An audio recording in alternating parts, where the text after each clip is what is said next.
Hello, welcome back to the Bug Out channel. Now, today's video is about kit maintenance and mainly about cleaning the air rifle and how to change a string on a pistol crossbow.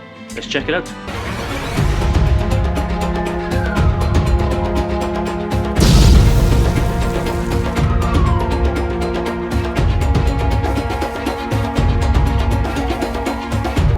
Yeah, hello, welcome, and thanks for clicking on. Thanks for taking the time out to look at my videos. Yeah, so a few weeks ago we had the Bug Out Weekender where I opened up the site here for my YouTube subscribers and customers of the shop and all like-minded individuals. We had a fantastic weekend, and part of that was a shooting competition where we shot the OP360 pistol crossbow, 80-pound draw weight, fantastic piece of kit, and we had an air rifle competition as well. And so I thought today's video, since I was cleaning the air rifles anyway, I've cleaned the one which we used mainly in the competition, but we did use this on the weekend as well, so I'm going to clean that, show you how I do it, and I thought, well, restring the crossbow and show you how I do that as well. So not very exciting, I know, but some people might find it of interest. If you do, stick around and I'll show you how it's done. Right, before we get into the cleaning of the air rifle, we'll just do the little crossbow first. Now, these are a pain to restring. If you bought one, not just the OP360 but ones like it, you know, whether it's Ango Arms or EK Archery or other makes, they show you on the instructions how you could string these by yourself. It's virtually impossible. Now, I have managed to do it once before by myself, getting the string on, but it was a nightmare. Previous times I've used someone else just to bend these limbs as much as I can to get the string on. Again, that's not the best, but there's a better way of doing it, and that's pretty straightforward. All you need is a piece of paracord. So this is a new string that's going to go on. So the paracord wants to be just slightly longer than a crossbow string. So what is about inch and a half longer, and two large loops, one on each end. And I'll show you why in a minute. So first thing I want to do is take the string off. So the strings of a crossbow, you've got to watch, sometimes they get frayed. They do recommend, if you're using it quite regular, change the string once every 12 months, but you just got to keep an eye on it. If it starts fraying, obviously you want to change the string, you know. So yeah, put the loops on the limbs, just like so. So once you've got your string on, just hit the release catch when cocking it and just break it a little bit. Okay, but obviously don't pull it all the way back. And just lift the existing string over top of the lugs, for want of a better word. See that? Now when cocking it, now these should pick up the paracord and pull that into place. We'll just do that.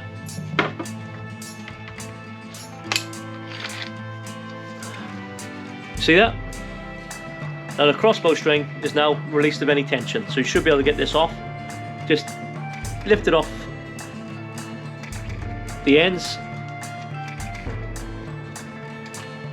like that, look, and then feed it through the loops of the paracord. Let's do this one. There we are, that's the string off.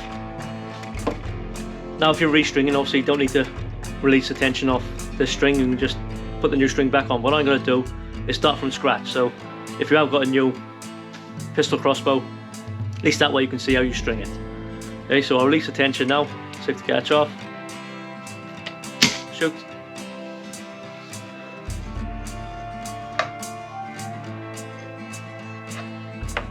And while this is off now, I'll just make sure I tighten up all the bolts.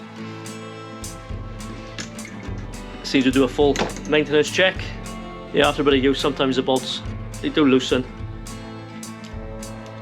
So just pays well to keep them tight, doesn't it? So if you're maintaining your crossbow or you bought one brand new, you're in this sort of stage now where you've got the limbs secured in place, you've got the limb tips on, and you want to put a new string on. Okay. So again, paracord, just loop it over each end, And you see, as I looped it, I haven't gone right over the top of the end cap. We'll see why in a minute. Once you're happy you've got the loops on in place, just cock it as normal. There we are, back to the stage we were before. But this time we're not taking the string off, we're putting the new string back on. So you've got your new string. So what you want to do is feed the one loop through the loop of the paracord and onto the end cap. There we are, see that? Through the loop of the paracord and onto the end cap. Now because there's a new string, they want twisted a bit.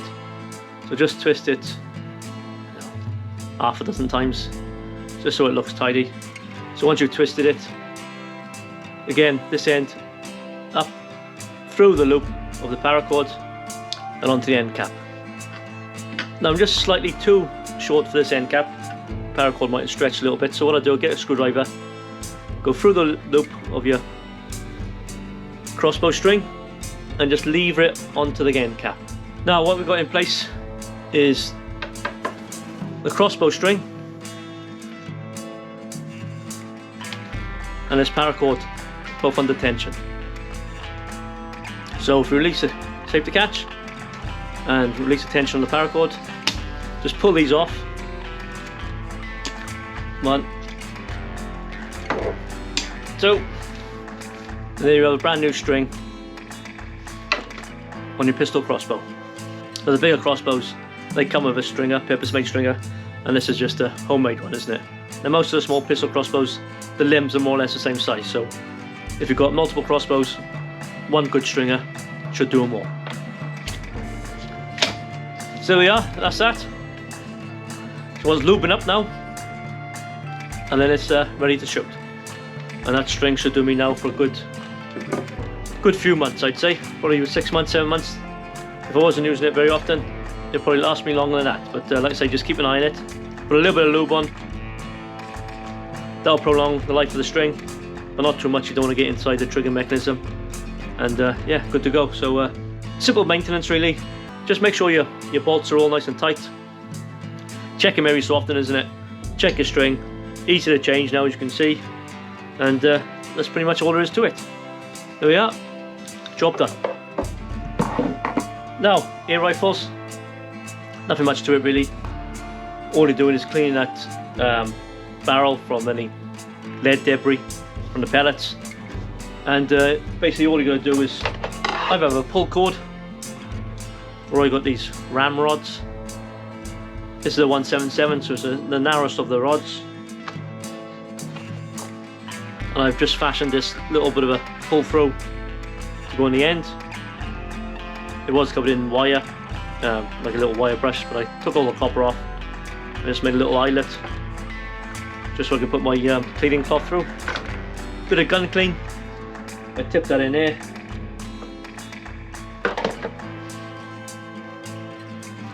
If you buy a kit, you usually get these bits of gauze material to pull through, or you can get, which I like to use, a bit of gun cloth. With this, you obviously just cut a square off along the red line, and once you've poked this through your barrel, just put your cloth on like so and pull it back through. So we'll have a go at that now. Okay, a little rod up there.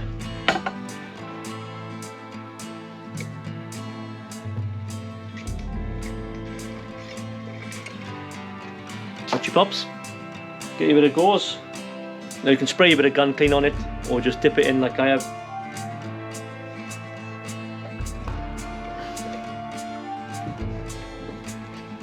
And pull through.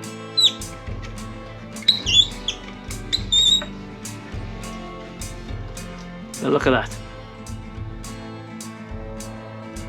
You see all that come off? Oh, that is disgusting. Now that is just debris or dust, residue, whatever you want to call it, from the lead pellets. So I do that several times until your cloth runs clean. I'll just show you one more go at it, but I won't show you all of them because by the looks of the barrel I'll be here for about 20 minutes. Right, rod up through. Bit of gun clean on the gauze. And then just put it through again.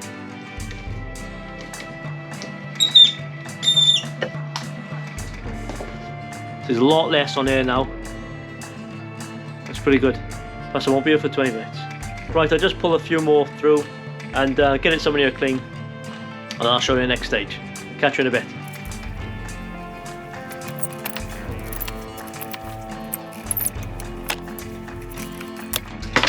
There we are, I'm pretty happy with that. Looks pretty clean. So I'll finish with the gun clean now. Now if you had an old air rifle and you look down the barrel, there's a few rust spots in it. If you've got a gun cleaning kit, a bit like this one, I do stock a few of these in the shop. Yeah, if you have got a few rust spots, say it's an old gun you picked up second hand or something like that, you can buy all sorts of attachments. A little copper wire brush, run this through a few times and that'll clean any rust off, and then go through the process like I just shown, using gun cleaning and then gun oil, and then it should be good to go. Yeah, so if you have got ear rifles, you want to get yourself a good gun cleaning kit as well. Obviously maintaining the gun will prolong its life, won't it? But not only that, if the barrel's nice and clean, it's going to shoot more accurate, isn't it? Right, so I've gone through the barrel, got all the crud out with the gun clean. What I want to do now is get that barrel nice and dry. So a few more pull throughs now, but this time I'll be using this cleaning cloth, gun cloth. So just cut a square off.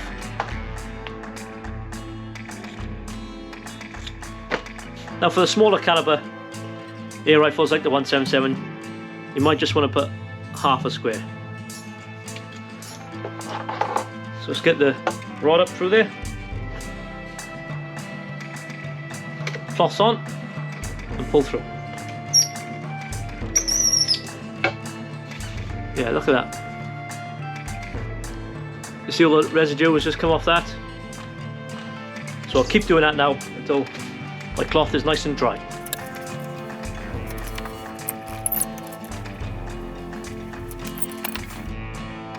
Right, that's pretty clean now. Quite happy with that. But if you have a look at that barrel now, it's nice and clean. The only other thing I want to do is just check on this little O-ring. So if that's ever damaged, yeah, that needs replacing. It's not very often you'll see something wrong with these, but if you do ever see any sort of damage or wear and tear, make sure you get that changed. I'll just clean and oil the mechanism inside there, and then just wipe any residue off. And then any moving parts, like this little hinge, just pays well just to put a little bit of gun oil in there as well. Just to make sure everything's moving nice and smooth, isn't it? Well, there we are, there's the video. I know it's not the most exciting video in the world. He does tend to get a little fucking boring. Yeah, this is just the way I clean my ear rifles. I'm sure there's people out there who do it a different way, and there's probably 100 million videos on YouTube showing you how to do it. But like I said, it's just my way of doing it. If you've got any hints and tips, what you use yourself, put in the comments below. But yeah, that's all it is, just maintaining your kit, isn't it? Yeah, it's just one of them things that I think is very important, maintaining your kit, and not just maintaining it, is knowing how to fix it if there is any problems. So there we are.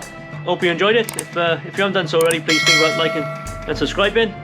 And if you want to see some more videos, check that one out and that one. And I'll catch you again next time. All the best.